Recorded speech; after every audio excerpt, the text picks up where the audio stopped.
Diana, seorang wanita berusia 25 tahun, memutuskan untuk mengunjungi desa Kembang yang terletak di daerah terpencil Kabupaten Bondowoso. Dia tertarik karena cerita-cerita mistis yang sering dia dengar dari teman-temannya tentang desa tersebut. Konon, desa ini penuh dengan keangkeran yang tak kasat mata, terutama setelah matahari terbenam.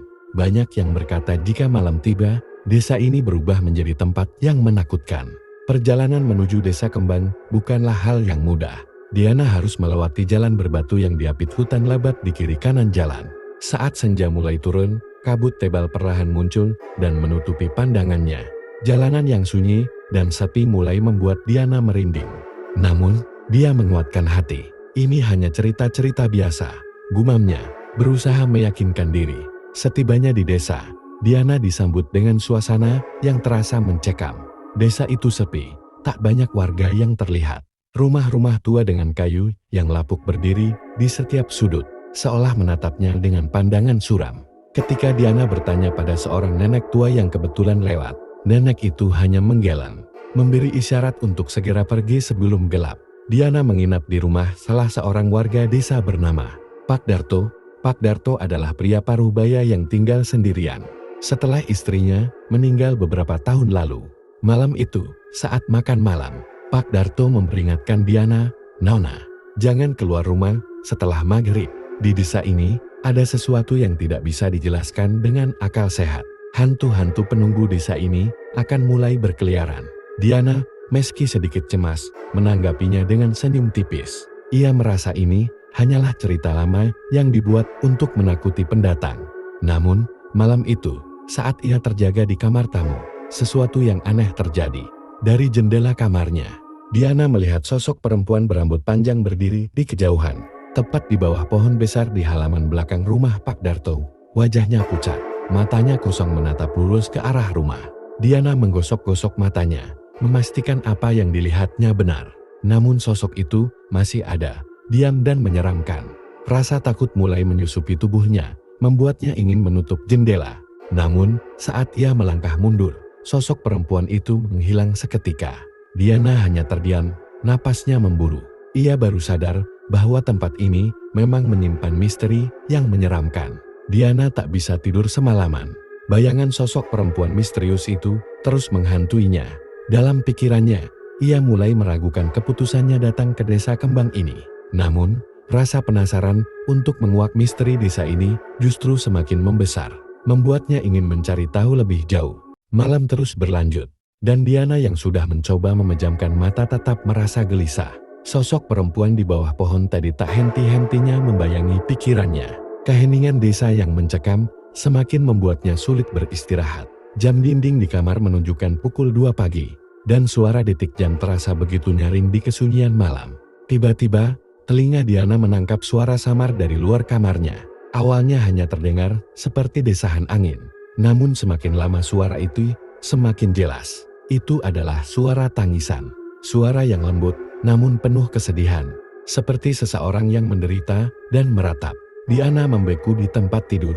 Jantungnya berdegup kencang. Ia tahu suara itu berasal dari halaman belakang.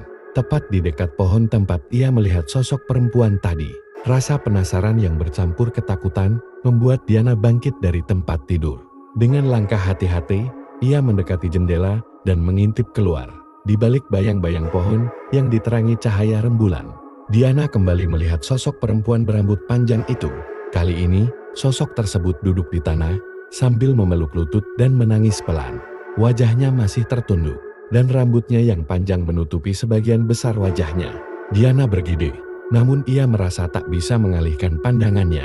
Sosok itu tiba-tiba berhenti menangis dan mendongak. Menatap lurus ke arah jendela kamar Diana, mata mereka bertemu. Dan seketika itu juga, wajah perempuan itu berubah menjadi penuh luka. Dengan kulit yang mengelupas dan darah yang menetes. Mata perempuan itu kosong, seperti lubang hitam yang memancarkan kebencian. Diana tersentak mundur, hampir jatuh. Jantungnya berdegup kencang.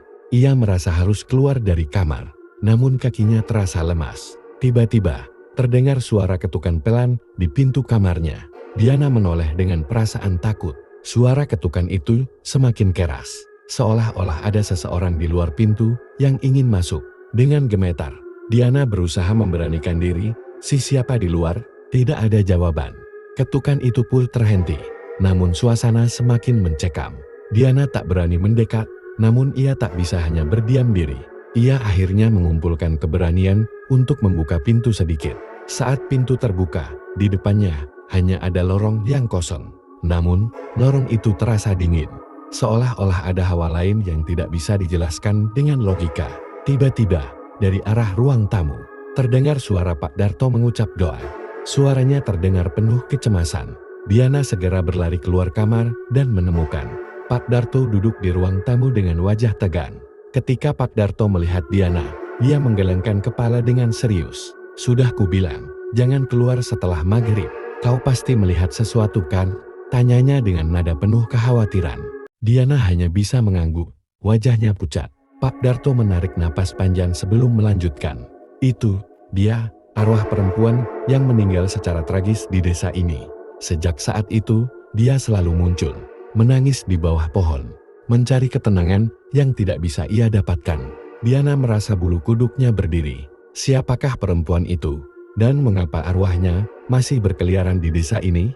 Semakin banyak pertanyaan yang muncul di pikirannya. Namun ia merasa ketakutan yang mendalam setiap kali mencoba membayangkan jawaban dari pertanyaan itu. Setelah kejadian semalam, Diana merasa tidak bisa tinggal diam.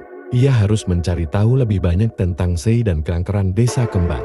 Pagi itu, Diana memutuskan untuk berbicara dengan beberapa warga desa. Namun, setiap kali ia bertanya tentang pohon tua di belakang rumah Pak Darto, warga desa langsung terdiam dan menghindar. Tatapan mereka penuh ketakutan, seolah-olah Diana telah menyentuh luka lama yang tidak ingin mereka ungkit kembali. Hanya seorang pria tua bernama Mbah Kasan yang mau bercerita. Mbah Kasan tinggal di sebuah gubuk kecil di pinggir desa. Ia dikenal sebagai penjaga tradisi dan sering dianggap orang pintar oleh warga. Saat Diana menemuinya, Mbah Kasan menatapnya dengan mata tajam. "Kenapa kau ingin tahu tentang pohon itu, Nur?" tanya Mbah Kasan. Suaranya serak. Diana menjelaskan apa yang ia lihat semalam, termasuk sosok perempuan yang meminta tolong padanya. Mendengar cerita itu, Mbah Kasan menarik napas panjang. Kemudian berujar, "Kau sudah terikat, Nur. Jika dia meminta bantuan padamu, itu berarti dia percaya kau bisa membebaskannya. Tapi ingat, ini bukan perkara mudah. Kutukan yang melekat pada pohon itu sangat kuat. Banyak yang mencoba menolong arwah Sri, tapi mereka semua berakhir tragis." Diana menelan ludah, namun keberaniannya tak surut. "Apa yang harus saya lakukan untuk membantunya, Mbah?" Mbah Kasan memejamkan mata sejenak, seperti sedang mencari jawaban dari alam lain. Kemudian, ia membuka mata dan berkata, "Kau harus menggali tanah di bawah pohon itu. Temukan apa yang tersisa dari Sri dan bawa dia ke tempat yang lebih baik. Namun hati-hati, arwah lain yang menjaga pohon itu tidak akan membiarkanmu pergi begitu saja." Mendengar itu, Diana merasakan hawa dingin menjalari tubuhnya. Namun, ia memutuskan untuk melakukannya malam itu juga. Ketika malam tiba, Diana membawa sebuah sekop kecil dan senter. Ia menunggu hingga Pak Darto tertidur agar tak menimbulkan kecurigaan. Dengan langkah hati-hati, ia mendekati pohon besar di belakang rumah. Cahaya rembulan malam itu cukup terang, membuat bayangan pohon tampak seperti sosok raksasa yang menakutkan. Saat ia mulai menggali, suasana sekitar terasa semakin mencekam. Udara yang tadinya tenang mulai dipenuhi bisikan-bisikan aneh, seperti suara orang berbisik di telinga, tetapi tidak jelas apa yang mereka katakan. Diana mengabaikannya dan terus menggali. Setelah beberapa menit, sekopnya mengenai sesuatu yang keras. Diana membungkuk untuk melihat lebih jelas. Sebuah tulang kecil menyembul dari tanah, diikuti oleh kain putih yang lusuh dan penuh tanah. Diana merasa mual, tetapi ia tahu bahwa ini adalah bagian dari jasad Sri yang terkubur. Tiba-tiba, suara tangisan terdengar lagi. Kali ini lebih keras dan menyayat hati. Diana berhenti menggali, menoleh ke sekeliling, namun tidak melihat siapapun. Suara itu kemudian berubah menjadi jeritan melengking yang membuat bulu kuduknya berdiri. Di depan pohon, sosok perempuan berambut panjang itu muncul lagi. Tetapi kali ini ia tidak sendiri. Diana melihat sosok-sosok lain bermunculan dari bayang-bayang pohon. Mereka adalah bayangan hitam dengan mata merah menyala, bergerak mendekatinya perlahan. Diana merasa tubuhnya kaku, tak mampu bergerak. Berhenti. Suara berat bergema dari salah satu bayangan. Jangan ganggu tempat ini. Pergi, atau kau akan menyesal. Diana mencoba memberanikan diri untuk berbicara. Aku hanya ingin membantu Si. Dia meminta bantuan padaku. Namun, bayangan-bayangan itu justru semakin mendekat, mengeluarkan suara mengerikan seperti desisan ular.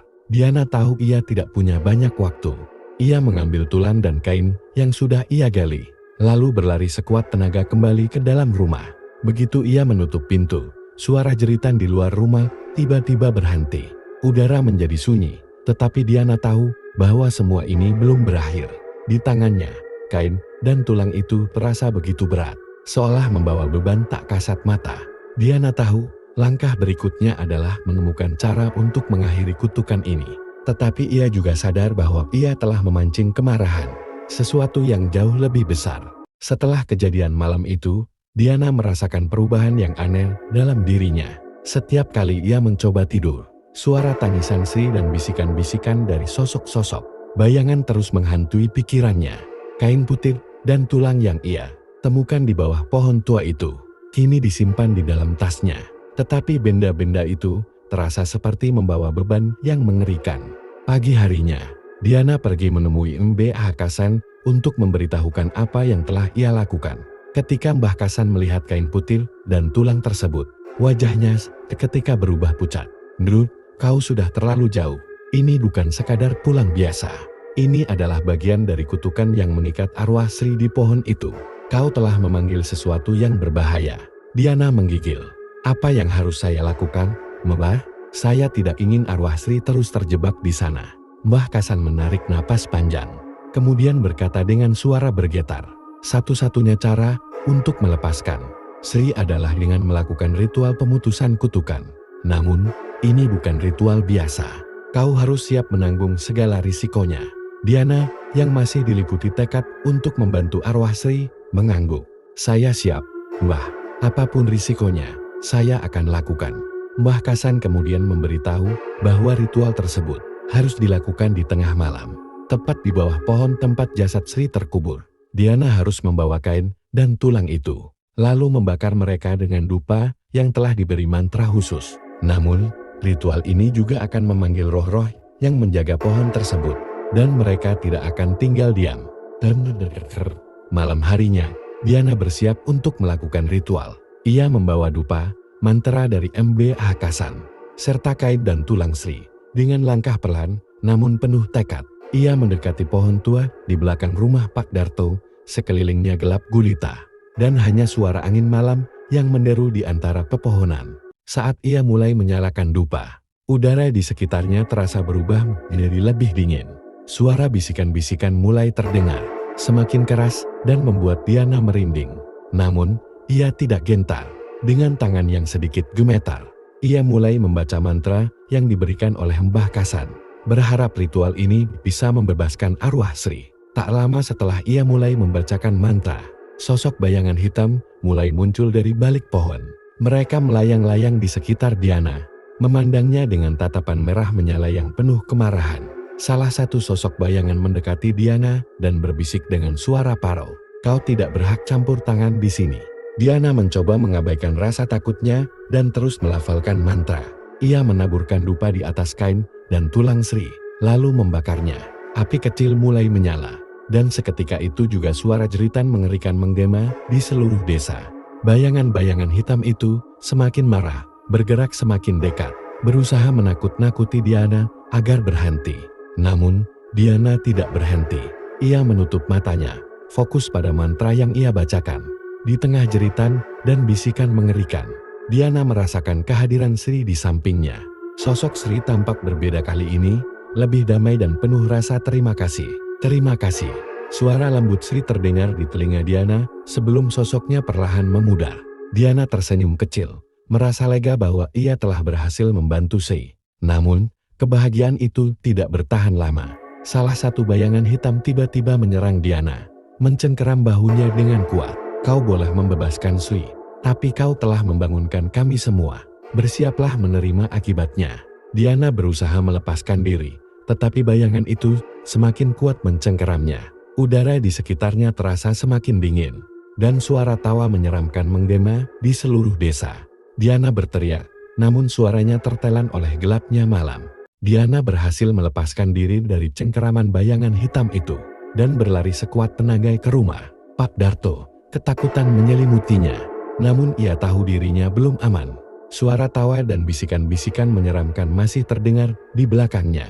Seakan bayangan-bayangan itu mengejar dan tidak akan berhenti sampai mereka menuntaskan dendam mereka. Sesampainya di rumah Pak Darto, Diana langsung mengunci pintu dan menutup semua jendela. Nafasnya tersengal-sengal dan jantungnya berdegup kencang. Pak Darto yang mendengar keributan itu keluar dari kamarnya. Wajahnya penuh kekhawatiran. "Diana, apa yang terjadi? Kenapa kau terlihat begitu ketakutan?" tanyanya, mencoba memahami apa yang sedang terjadi. Diana, yang masih gemetar, berusaha menjelaskan semua yang dialaminya, termasuk tentang ritual yang ia lakukan untuk membebaskan Sri. Mendengar penjelasan itu, wajah Pak Darto berubah pucat. "Kau tidak seharusnya ikut campur. Diana, pohon itu telah dikutuk sejak lama, dan semua yang mencoba mengganggu tempat itu selalu mendapatkan balasan." Namun, sebelum Diana bisa menjawab, lampu di rumah tiba-tiba padam. Suasana menjadi gelap gulita, hanya diterangi oleh cahaya rembulan yang samar masuk melalui jendela. Suara ketukan di pintu terdengar pelan, diikuti oleh suara bisikan lembut, namun mengerikan. "Diana, kau tak bisa lari dari kami." Pak Darto dan Diana saling menatap, ketakutan dan kebingungan. Suara ketukan semakin keras, seolah-olah ada banyak tangan yang memukul-mukul pintu. Mereka tahu bahwa para arwah dari pohon itu datang untuk menuntut balas. Dalam kepanikan, Pak Darto mencoba mengingat sesuatu. "Diana, Mbah Kasan pernah bilang bahwa ada satu cara untuk melindungi diri dari arwah-arwah itu. Kita harus membuat lingkaran garam di sekitar kita dan mereka tidak bisa masuk." Diana segera mencari garam di dapur. Tangannya gemetar saat ia menuangkannya di lantai, membentuk lingkaran di tengah ruang tamu. Setelah selesai, mereka berdua masuk ke dalam lingkaran tersebut, berharap ini bisa melindungi mereka.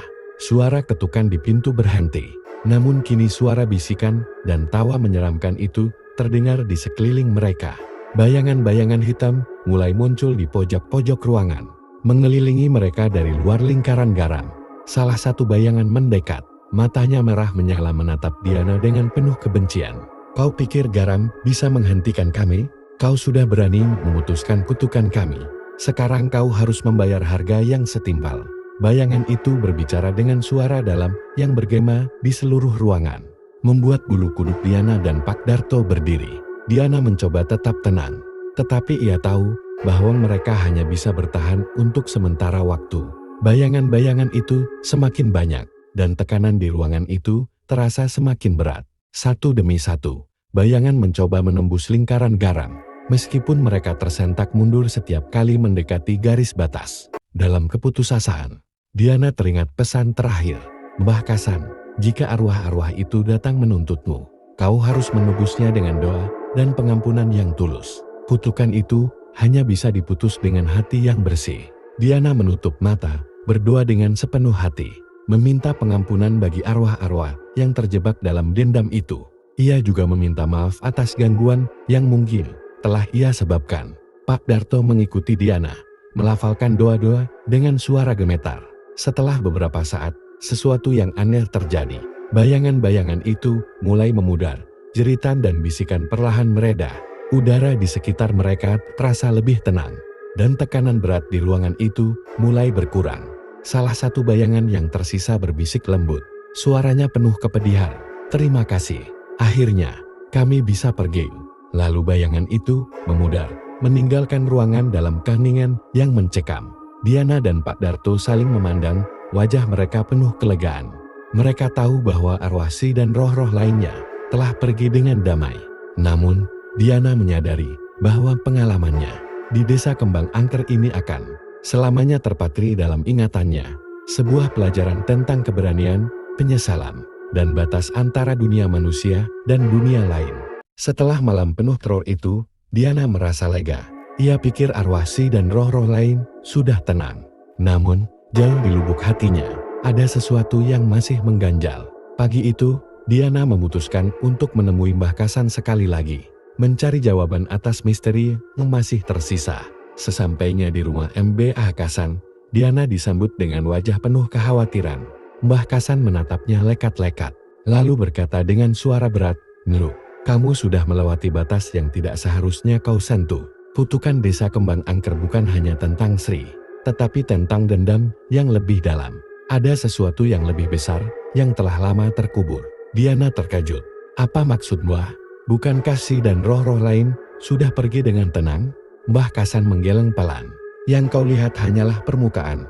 Kutukan ini dimulai dari sesuatu yang lebih kelam. Sesuatu yang terjadi bertahun-tahun lalu. Jauh sebelum Si, desa Kembang Angker ini menyimpan rahasia besar. Dulu, ada seorang dukun sakti yang dihukum oleh warga desa karena dianggap membawa kemalangan. Sebelum meninggal, ia bersumpah akan menanamkan dendamnya di desa ini, dan arwahnya akan terus menghantui setiap jiwa yang melintasinya." Diana merasa tubuhnya merinding mendengar cerita itu. Ia tak menyangka bahwa semua kejadian ini berasal dari sumpah kutukan seorang dukun jahat. Mbah Kasan melanjutkan, "Dukun itu memang sudah tiada, tetapi kutukannya tetap hidup. Arwah-arwah yang terjebak, termasuk Sri, hanyalah korban dari kekuatan gelap itu. Satu-satunya cara untuk menghentikan kutukan ini adalah dengan menemukan dan memusnahkan pusaka milik dukun tersebut." "Pusaka?" Diana bertanya, penuh ketakutan, namun juga penasaran. "Ya," jawab Mbah Kasan, "pusaka itu berupa keris yang ditanam di tengah hutan di belakang desa. Keris itu adalah sumber kekuatan kutukan. Selama keris itu ada di sana, arwah-arwah akan terus terjebak dan menghantui desa ini." Dengan penuh tekad, Diana memutuskan untuk pergi ke hutan demi menemukan keris itu. Mbah Kasan memberinya sebuah mantra pelindung dan menyarankan agar ia berhati-hati. Bersama Pak Darto, Diana memasuki hutan yang penuh dengan pepohonan rimbun dan suasana yang suram. Semakin dalam mereka melangkah, udara di sekitar semakin berat, seperti ada sesuatu yang tak kasat mata mengawasi mereka. Setelah berjalan cukup lama, mereka tiba di sebuah tempat terbuka yang ditumbuhi bunga kembang liar. Di tengah-tengah tempat itu, tampak sebuah batu besar, dan di bawah batu itu, Diana melihat ujung sebuah keris yang mencuat. Tubuhnya merinding. Inilah pusaka yang menjadi sumber kutukan. Diana mendekati batu itu dan mencoba mencabut keris tersebut. Saat ia menyentuhnya, tiba-tiba angin kencang bertiup, membawa suara jeritan-jeritan yang mengerikan. Bayangan-bayangan hitam muncul, berputar mengelilingi mereka, seakan tak rela jika keris itu diambil. Pak Darto yang berada di belakang Diana mulai melantunkan doa, sementara Diana mencabut keris itu dengan segenap kekuatannya. Begitu keris itu tercabut, jeritan dan suara mengerikan di sekitar mereka semakin keras. Bayangan-bayangan itu berusaha mendekati Diana, tetapi mantra pelindung dari Mbah Kasan membentuk lingkaran cahaya yang menjaga mereka. Diana menatap keris itu dan dengan penuh keberanian, ia menghempaskannya ke tanah. Tiba-tiba, cahaya terang menyelimuti seluruh hutan, dan satu persatu bayangan hitam itu menghilang, diiringi suara rintihan yang memudar. Saat cahaya itu menghilang, suasana hutan menjadi tenang. Diana dan Pak Darto terdiam, merasakan kedamaian yang tiba-tiba meliputi mereka. Kutukan itu telah terputus, dan arwah-arwah yang terjebak akhirnya terbebas. Diana kembali ke desa dengan perasaan lega. Meski pengalaman ini akan selalu menghantui ingatannya, ia sadar bahwa keberanian dan keteguhan hatinya telah menyelamatkan desa dari kutukan yang telah berlangsung bertahun-tahun.